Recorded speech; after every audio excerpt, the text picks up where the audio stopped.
Anita and Ramesh are a couple who run a busy restaurant together, and Ramesh has epilepsy.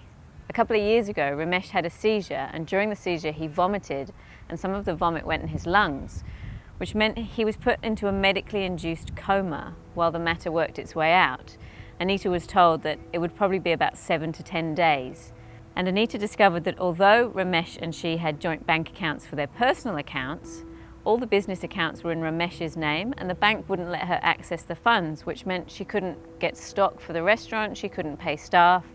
At a very, very stressful time, Anita had to put in an application to VCAT for an urgent hearing to be made administrator so she could get access to the bank accounts.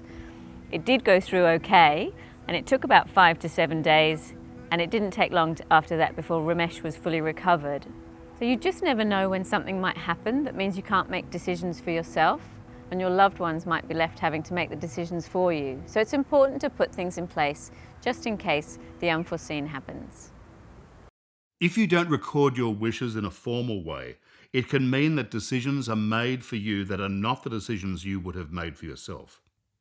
My mother was born in Frankfurt, Germany in 1926, and she and her sister and her mother were very lucky to escape late in 1939, just at the beginning of World War II, to England, then to Australia.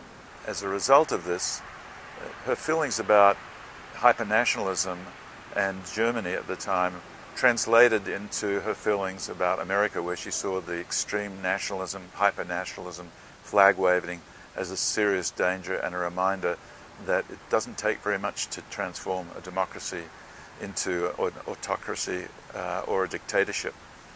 She feared that enormously, and under any circumstances refused to be moved to America or to move to America, even when all of her family were living in America.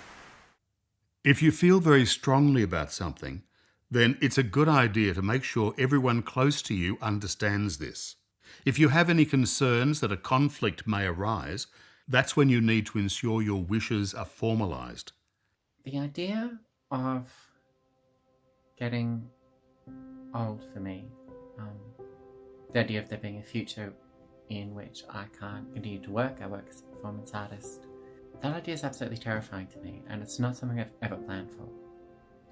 I don't think in terms of the future, so I've always tended to focus on the present more than anything else. I've often had it in my mind that, that I wouldn't get old. I wouldn't see other queer people, especially not trans people, being old. You see most of these institutions aren't run by queer people. They aren't necessarily run by queer-friendly people. And that concept of being pushed back into a system like that, where you might not be treated with respect, is existentially terrifying.